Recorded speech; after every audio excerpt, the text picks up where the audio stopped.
now it's open. The floor is open to you, and you have any question to ask? Yes, go get me. You are the first one. Please proceed. Can you tell us about the candidate selection process? How from the first step, how a member is chosen as a candidate, and how rigorous is it? Are there any tests? And any interview, any selection committee, and also from this 23, because that you have, probably at least 23 candidates. From a pool of how many were these 23 candidates selected? Just give us a sense of the whole process. We don't have as many as a PAP, where I understand they have 220, and then select 20. But I think end up either a civil servant or from the establishment. We don't have so many to select from, let's be frank with you. But we value everyone who comes to the party and to approach the party. We don't have a fast rule as to the formal process, but we do have make assessment from time to time. Basically, between a small group of people, myself, party chairman, and one or two others, through the process of interacting with the candidates. And from there, we measure, the process measure against the criteria we have set since 2006. And also, we also do some research on the candidates. For instance, we can research from the website, from the internet, as to what they have been blogging about, their views, their opinion about certain issues, certain things, if they are available to us. We also ask,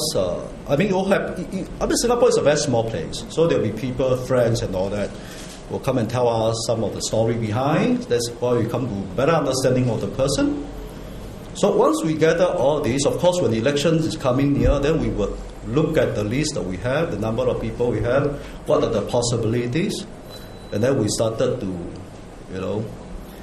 look at them more closely. And then, of course, I think some of you might have known that we also make them make speeches at our member seminar, so that when they make speeches, present themselves to the party, where most of the members will attend, members can also give us some feedback as to what is the impression of the person, whether the person come across very arrogant or come across to be insincere, or whether the person, seems to have some problem, or, So I think this is basically the process we have gone through.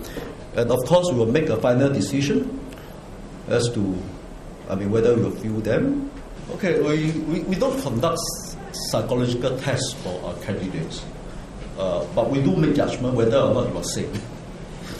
And we don't have privy to go and check with IMH, hey, can you please check for me whether this guy got IMH record? We don't have that. But I'm sure, being human beings, when you know the person for some time, you can make your own judgment. And of course, they have to sign a declaration to the party before they become candidates. What's this declaration? And I will not tell you the declaration, but amongst the declaration, of course, one is that you have not committed any offense. And if you do have other things to tell us, state that. And you are not insane, something like that to the effect, and among some other things. What's the consequence of breaking the declaration? Sorry? What's the consequence of being proven to have hidden something? Then you are making a false declaration. What is the party able to do in this? There are a lot of things we can do. Like telling you.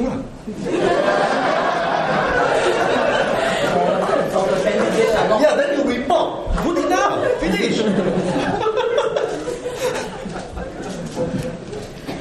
Can I just ask for just one more follow-up question? You said your pool of people that you select these candidates from is not as big as PAPs. But how big is this pool?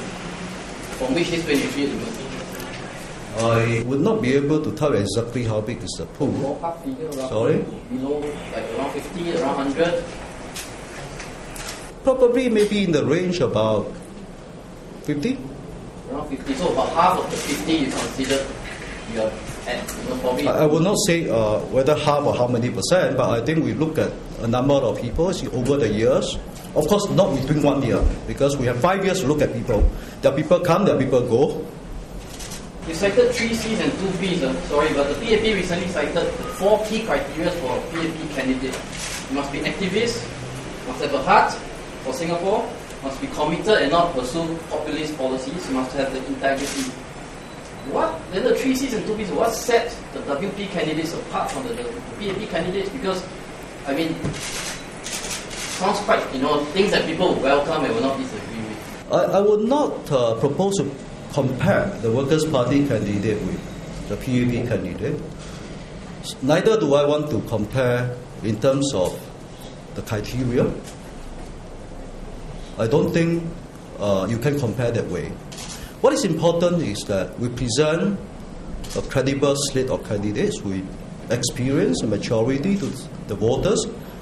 And you are here today, you can throw questions at them, scrutinize them, and when they move forward, they will have to go to public, they have to go to the ground, they're already on the ground, they are meeting people, I think voters can assess that. So no matter what, I think what we can do as a party, we have done our due diligence, we have gone through a process of selection, making our own judgment, leading to our decision to view them as candidates. But moving forward, the voter will have to make their own judgment. And unless you're telling me that voter will just say, never mind, as long as, you select for me, I'll vote for you. I think some voters might have the inclination, the way they vote for the PAP candidates. My advice is that it's better to keep your eyes open, because we are all human beings, we are not God. We can make wrong judgment. And if the Workers' Party makes a wrong judgment, it may not be that bad. But the PAP, if it makes a wrong judgment and you get the wrong person to be Prime Minister, I think we're all in trouble. This is my advice to Singaporean voters. You mentioned that if the PAP makes a wrong judgment about its candidates, the consequences are more drastic than if the opposition or the WP makes a wrong judgment about its candidates. But you have said the vision is to build the first world parliament. Surely there's some consequence if you make a wrong judgment of your candidate about this vision that you want to achieve. Because some voters will be concerned if you say, it's okay if we make a wrong judgment about candidates. No. What I was saying is relative. I'm not saying that there will be no consequence if we make a wrong judgment. I'm not saying that. What I'm saying is that, relatively speaking, if the PAP makes a wrong judgment of candidate, the consequence will be much more serious than the Workers' Party. But of course, in any political party, you make a wrong judgment of the person, you feel a wrong candidate, there's always consequence. The same as if you make a wrong judgment, you marry a wrong person, the consequence will be great, right? It's the same thing. Question, Mr. Chen Shomao, and I understand your party has responded. Yes. Why isn't Mr. Chen responding himself? Mr. Chen will have ample opportunity to respond himself. In fact, he has responded extensively to interview by Zhao Bao, by Straits Times, by I think Business and some other paper. And I really don't understand why Mr. Ning Han, Minister for Education, asking those questions. Perhaps maybe he has not read the Zhao Bao report, or he couldn't understand Chinese, but I'm sure, his ministry, a lot of people can translate for him, right? So I really don't understand. But the thing is, you ask me why the Workers' Party needs to respond to that kind of question. Because we are a political party, and I explained to you our selection of candidate process.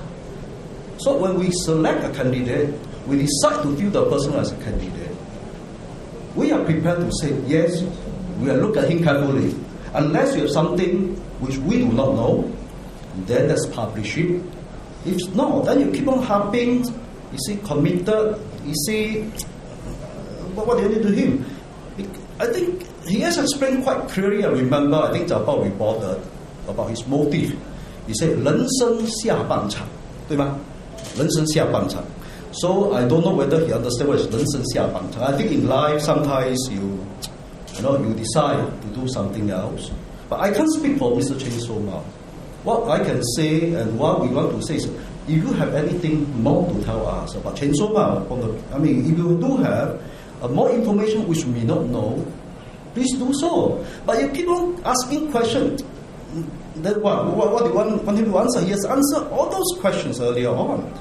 So I think when Chen Shou Ma is introduced as a Workers' Party candidate officially, you will have a chance to ask him whatever you want to ask. So there are several foreign letters in the papers, asking Mr. Chen, and not just the PAP. What does this show? Sorry, say again. There are several readers who have written in foreign papers asking about Mr. Chen, yes, why he decided to contest, and does he have a stake in Singapore? It's not the PAP per se, but the readers. What does it show? I think it's quite a natural, curiosity that people want to know that why you suddenly decided to come back. To be honest with you, I also have the same question, right? But I've asked those questions. We have go into the detail, and we are satisfied, and we decided to pick him as candidate. But I think let's be fair to him.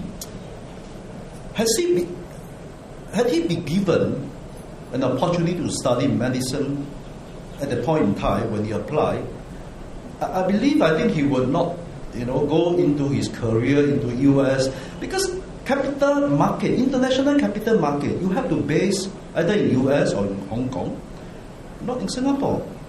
So that's the nature of his work that he has to travel. If he has a choice, I don't know if you better ask him. I believe if he has a choice, he may not want to, be out of the country, for such a long time, because his parents are here and he come back frequently. And one of the considerations I understand why he decided to come back for good is also because the parents are old and he wants to, come back. So, but I think it's better for you to ask him, because I don't think I should answer on his behalf. But this is from what I understand of him. So, can it? Do you think the party may be taking a bit of a risk, considering what happened to James Gomez and Khiang Hong? They have joined WP and something happened along the way, and then they have I don't know what you mean by risk, but to me, I tell a lot of people, including my party members, every single candidate that we decide to build is a risk. So if I'm doing a risk, then what? Why must Chen Shou Ma a risk? Why is it not Lilian a risk? Why don't you ask me? She very straight talking, we say something wrong, then maybe a risk. So there's the option of going back overseas or to a different country.